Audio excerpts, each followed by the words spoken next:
Proclamação do Evangelho de Jesus Cristo segundo Mateus. Naquele tempo, disse Jesus aos seus discípulos esta parábola. O reino dos céus é como a história das 10 jovens que pegaram suas lâmpadas de óleo e saíram ao encontro do noivo. 5 delas eram imprevidentes e as outras 5 eram previdentes. As imprevidentes pegaram suas lâmpadas, mas não levaram óleo consigo. As previdentes, porém, levaram vasilhas com óleo junto com as lâmpadas. O noivo estava demorando e todas elas acabaram cochilando e dormindo. No meio da noite, ouviu-se um grito: "O noivo está chegando, ide ao seu encontro." Então as 10 jovens se levantaram e prepararam as lâmpadas. As imprevidentes disseram às previdentes: "Dai-nos um pouco de óleo, porque nossas lâmpadas estão se apagando." As previdentes responderam: "De modo nenhum, porque o óleo pode ser insuficiente para nós e para vós. É melhor irdes comprar aos vendedores." Enquanto elas foram comprar o óleo, o noivo chegou e as que estavam preparadas entraram com ele para a festa de casamento. E a porta se fechou. Por fim, chegaram também as outras jovens e disseram: "Senhor, Senhor, abre-nos a porta." Ele, porém, respondeu: "Em verdade eu vos digo, não vos conheço. Portanto, ficai vigiando, pois não sabeis qual será o dia e nem a hora." Palavra da salvação. Meus irmãos e minhas irmãs, paz e bem, um bom dia para todos vocês. Hoje a igreja celebra a memória de Santo Agostinho, uma história de conversão muito bela. Falaremos sobre isso ao final da nossa reflexão. Já ontem Jesus nos chamava no Evangelho para estarmos preparados, porque nós não sabemos o dia nem a hora do retorno do Filho do Homem. E nós hoje escutamos a primeira parábola, precisamente de 3, que nos fala desta vinda do Filho do Homem. É aquela parábola que fala das 10 virgens que esperam pelo noivo que vai chegar. Uma parábola interessante.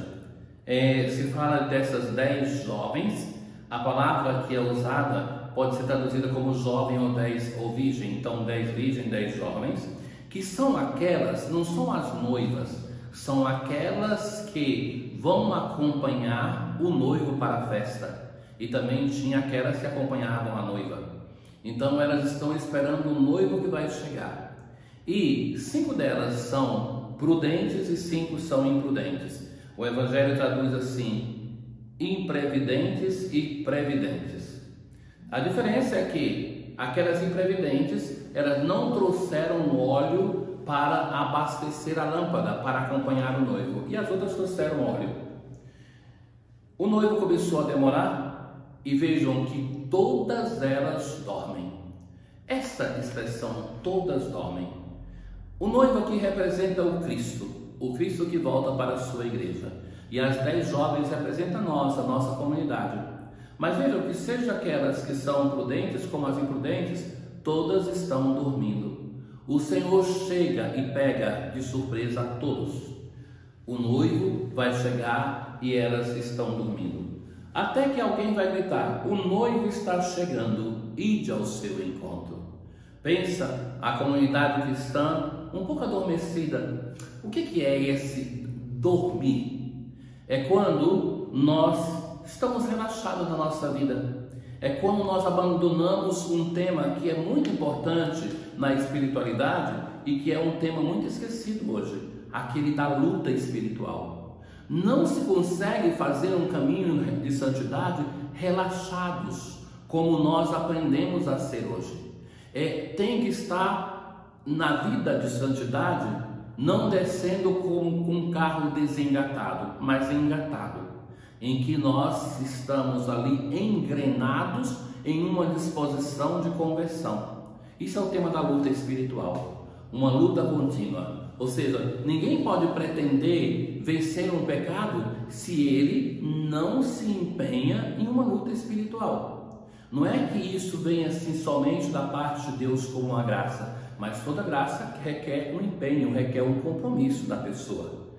Então, enfim, todos estão dormindo. E aí chega o noivo e alguém vai gritar que o noivo está chegando, ide ao seu encontro. Naquele momento, as imprevidentes, elas se percebem que não tem óleo, e elas vão pedir óleo para as outras, e as outras vão logo dar uma resposta dura, de modo nenhum, porque o óleo pode ser insuficiente para nós e para vós, é melhor ir comprar aos vendedores. Eu lhes confesso que quando eu era criança, estava na catequese, essa resposta me incomodava tanto que eu perguntei à catequista de primeira Eucaristia, mas e o senso do partilhar, do dar daquilo que se tem? Mas a questão aqui fundamental é que a experiência de fé ninguém pode fazer por nós. O crescimento nas virtudes, o caminho da espiritualidade, não é algo que eu posso terceirizar. O aprender a rezar porque se reza não é algo que eu posso pedir para alguém fazer por mim. Então, quando elas respondem assim, é para nos ensinar isso. Olha, a experiência de encontro com Deus, essa você tem que fazer por você mesmo. Alguém nos ajuda, mas se nós não tomarmos conta do nosso caminho de fé, nós nunca o faremos pedindo que alguém faça por nós. Então, elas precisam fazer essa experiência. E quando estão fora comprando o óleo, o noivo chegou. Elas não esperavam, não sabiam. Vocês devem estar preparados, porque não sabeis o dia nem a hora. Já desde ontem estamos escutando isso no Evangelho.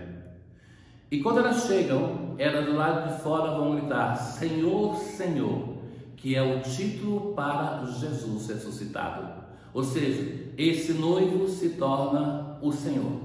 Senhor, abre-nos a porta. E a resposta do Senhor: em verdade eu vos digo, não vos conheço. Portanto, ficai vigiando, pois não sabeis qual será o dia nem a hora. É a insistência do Evangelho desses dias. Não sabeis o dia nem a hora. Depois de Jesus ter falado com os fariseus e doutores da lei, nos mostrando um contra-testemunho daquilo que Ele quer para nós. Depois de Jesus ter advertido a sua cidade, Jerusalém, agora Ele fala para todos nós: estai atentos, não sabeis o dia nem a hora. E, fundamentalmente, nesse grupo de 10 virgens, 5 previdentes, 5 imprevidentes, nós devemos, no exame de consciência que eu lhes falava ontem, que devemos nos exercitar na prática de exame de consciência. E isso é interessante porque o primeiro passo da confissão é o exame de consciência que o penitente faz sozinho. E quando se chega ao confessor, se nota claramente quem são as pessoas que têm uma prática de exame de consciência e por isso fazem uma bela confissão, ou quem são aquelas pessoas que, não tendo a prática, fazem a confissão assim, de um modo desorganizado, não preparado. Mas, no nosso exame de consciência, nós podemos nos confrontar e pensarmos assim: quem somos nós? Entre essas jovens, entre essas virgens. Somos aquelas pessoas que queremos sempre viver a experiência religiosa carregado pelo outro. Chega o dia de ir à missa, tem que ter alguém que nos arranque para que nós vamos para a missa. Só rezamos se alguém reza conosco. Mas não só isso, nós temos reduzido a nossa prática de fé somente a uma religiosidade intimista, subjetiva, que eu rezo. Mas é a oração comunitária que educa a imagem de Deus que eu tenho. Não podemos deixar aquela individual. Mas a vida de fé não se reduz somente à experiência de oração, recordemos-nos.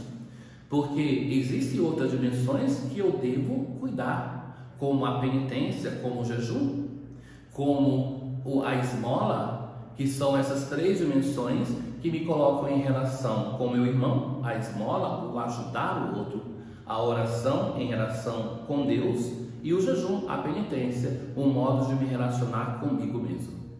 Então, busquemos estar preparados para que nós possamos ir ao encontro do Senhor, que não sabemos o dia nem a hora em que Ele virá. Um bom dia para todos vocês. O Senhor esteja convosco, Ele está no meio de nós. Abençoe-vos o Deus Todo-Poderoso, o Pai, o Filho e o Espírito Santo. Paz.